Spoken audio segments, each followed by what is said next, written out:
आजाद हिंद फौज को कमजोर करने के लिए जानबूझ आदेश निकलवाया गया कि विमान क्रैश में सुभाष चंद्र बोस की मृत्यु हो। तो जापानी सब ना उसको आधा सीमेंट से ढाल देते थे, एक को नहीं, ऐसा लाइन से पूरा लगाई दे रहता था। सड़ जाता था फिर कुत्ता छोड़ देता, भाग नहीं पाता था, नोच नोच के आराम से खाता। सुभाष चंद्र बोस को गिफ्ट दिया अंडमान निकोबार। आजाद हिंद फौज सुभाष चंद्र बोस का था ही नहीं। जापान से हथियार, जापान से ट्रेनिंग, जर्मनी से हथियार ट्रेनिंग, वहां पे आजाद हिंद फौज के सैनिक और अंग्रेजों के बीच में बहुत बड़ी झड़प। और सुभाष चंद्र बोस का क्या हो गया? सुभाष चंद्र बोस का जन्म 23 जनवरी 1847। में ही कांग्रेस छोड़कर क्या बना लिया है? Forward block. भड़काऊ भाषण के लिए जेल गए, जेल से रिहा हुए हैं। 41 जेल से रिहा हुए हैं। जर्मनी किससे मिलने गए? हिटलर ने कौन सी उपाधि दिया? हिटलर ने तो जो सैनिकों को हिटलर ने पकड़ा था किसे सौंप दिया? नेताजी को। और जापान ने क्या दिया? हथियार। और क्या दिया? ट्रेनिंग। और क्या दिया? ट्रेनिंग। और अंडमान निकोबार पर जापान ने कब्जा कर लिया था। अंडमान निकोबार पे जापान ने क्या कर लिया था? कब्जा कर लिया। अंडमान निकोबार पर क्या कर लिया था? कब्जा किया हुआ था। अब देखिए यह है अंडमान निकोबार, यहाँ पर किसने कब्जा कर लिया था? जापान ने कब्जा कर लिया था।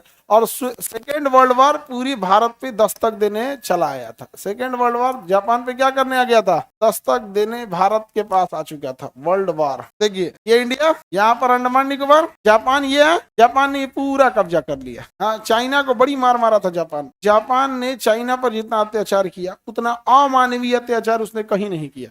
पूरी दुनिया में अत्याचार तो झेला है यहूदियों ने, बट डायरेक्ट शॉट देखा है, धड़ाम गोली मार दिया या गैस चैम्बर में। जापानी अलग डिजाइन से मारते थे। अगर कोई चाइना में चाइनीज भाषा बोल देता था, खास करके इस मंचूरिया रीजन में, तो जापानी सब न उसको आधा दफना के सीमेंट से ढाल देते थे। गाड़ते नहीं थे, गड्ढा खोदे तो भर के सीमेंट से ढाल देते थे। अब आदमी निकलेगा कैसे? आधा दहिया क्या किया? ढाल दिया। अब तो भाग नहीं पाएंगे।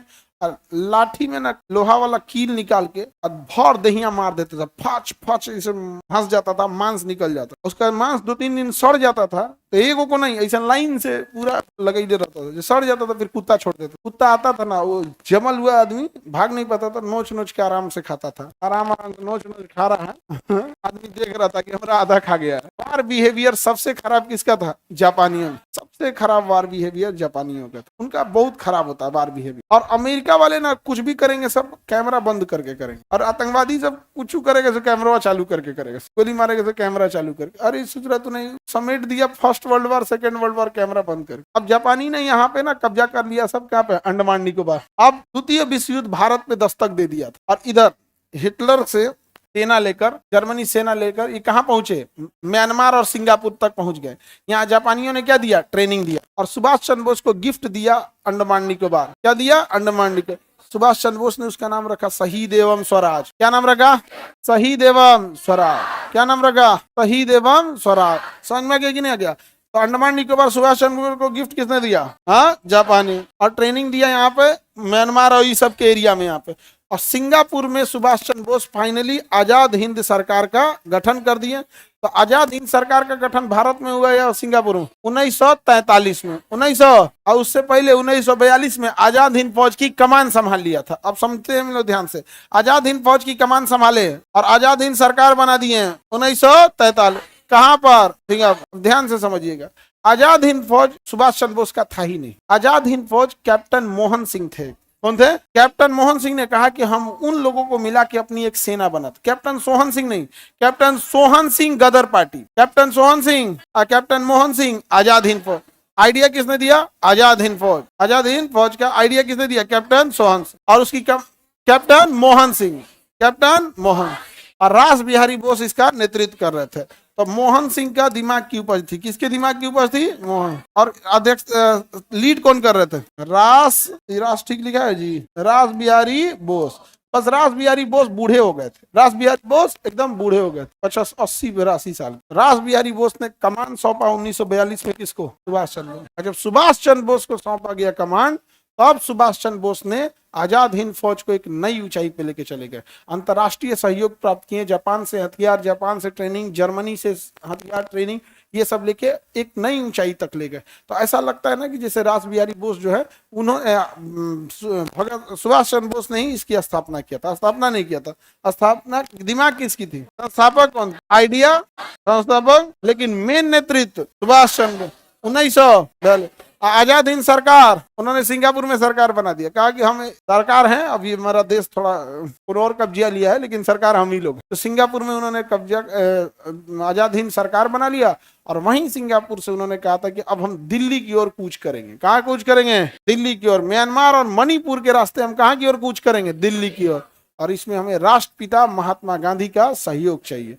राष्ट्रपिता महात्मा गांधी का क्या चाहिए? सहयोग चाहिए। समझ में आ गया? किसी को दिक्कत? आगे बढ़ जाए।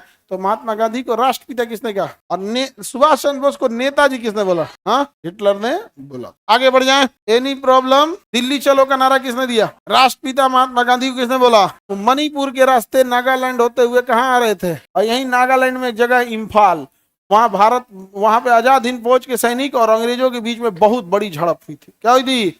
बहुत बड़ी झड़प। तो बहुत सारा वहां पे लंबा लड़ाई हुआ था मणिपुर के इम्फाल में।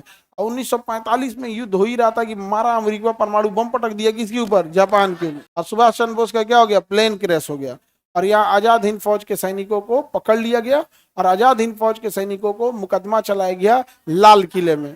कहाँ पे चलाया? लाल किले। और इन्हें सजा दिया गया उम्र कैद या फांसी की सजा दिया गया। लेकिन वायसराय ने अपनी वीटो पावर से माफ किया सजा को, क्योंकि वकीलों ने समझाया था कि भैया माफ नहीं कीजिएगा तो फिर ही काहे लड़ेगा सब? फांसी पे लटकने से अच्छा तुमको मार के मरेगा सब। तुम नहीं समझे? जब तुम फांसी दे दोगे तो फिर हम कौन चीज समझेंगे? तुम निपटा के जाएंगे। आगे बढ़े। तुम मुझे खून दो, मैं तुम्हें आजादी दूंगा। किसने बोला? किसने बोला? सुभाष चंद्र बोस। याद रहेगा। आजाद हिंद फौज के सैनिकों पर मुकदमा चलाया गया लाल किले। मणिपुर के रास्ते जब ये सुभाष चंद्र बोस जा रहे थे तो क्या नारा दिया था? दिल्ली चलो। क्या नारा दिया? दिल्ली चलो का नारा दिया।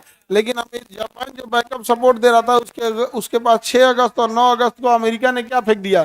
परमाणु बम से हमला कर दिया। तो सुभाष चंद्र बोस को जापान से हटना पड़ा। उसके बाद जब आ रहे थे तो फार्मूसा यानी ताइवान के पास उनका विमान क्रैश हो गया। 18 अगस्त को उनका विमान क्या हो जाता है? क्रैश हो गया। हालांकि इस पे कंट्रोवर्शियल थ्योरी है। एक हिस्सा कहता है क्रैश हुआ जिसमें वो बच गए थे, एक हिस्सा कहना है क्रैश हुआ लेकिन बचे नहीं थे। लेकिन जापान सरकार ने 4 दिन बाद क्रैश के यानी 22 अगस्त को ये ऑफिशियली अनाउंस कर दिया कि सुभाष चंद्र बोस की क्या हो गई? डेथ हो गई है। लेकिन यहाँ पे प्रॉब्लम क्या है समझिएगा ध्यान से कि 15 अगस्त को जापान ने सरेंडर कर दिया था। 6 अगस्त और 9 अगस्त को जब जापान पे परमाणु बम गिरा तो उसके बाद तीसरा परमाणु बम 15 अगस्त को मारने वाले थे सब, और शर्त रखे थे सब कि 15 अगस्त को हम तीसरा परमाणु बम मार देंगे। लेकिन उससे पहले ही जापान ने क्या कर दिया? सरेंडर कर दिया। जापान ने क्या कर दिया? सरेंडर। जब जापान ने सरेंडर कर दिया तो उसके बाद वहां जो भी डिसीजन आएगा किसका आएगा? अमेरिका और ब्रिटेन वालों का आएगा। तो एक थ्योरी ये कहती है कि आजाद हिंद फौज को कमजोर करने के लिए जानबूझ के जापान से यह आदेश निकलवाया गया कि विमान क्रैश में सुभाष चंद्र बोस की क्या हो गई है? मृत्यु हो गई है, ताकि आजाद हिंद फौज का मनोबल गिर सके। और हकीकत बात, मनोबल ही गिर जाएगा? नहीं गिर जाएगा। लेकिन सच में क्या हुआ था सर? अब ये इससे तो क्लासिफाइड चीजें ये गवर्नमेंट को बताना पड़ेगा, नहीं समझे? ये हम लोग को नहीं बताना। अभी क्लासिफाइड चीजें को मतलब जिसे गवर्नमेंट लेवल तक कॉन्फिडेंशियल यानी छुपा के रखा जाता है वो क्लासिफाइड होते हैं। उसको क्या करना पड़ता है? गवर्नमेंट करेगा तब हो गया। लाल बहादुर शास्त्री जी का भी तो डेथ कंट्रोवर्सी था। हाँ, लाल बहादुर शास्त्री का भी जो डेथ हुआ वो ताशकंद में हो गया। क्या हो गया? ताशकंद। उनका भी जांच नहीं हुआ। ये भी बड़ा क्या था? कंट्रोवर्शियल था। ताशकंद पाकिस्तान में नहीं, ये उस समय रूस में था।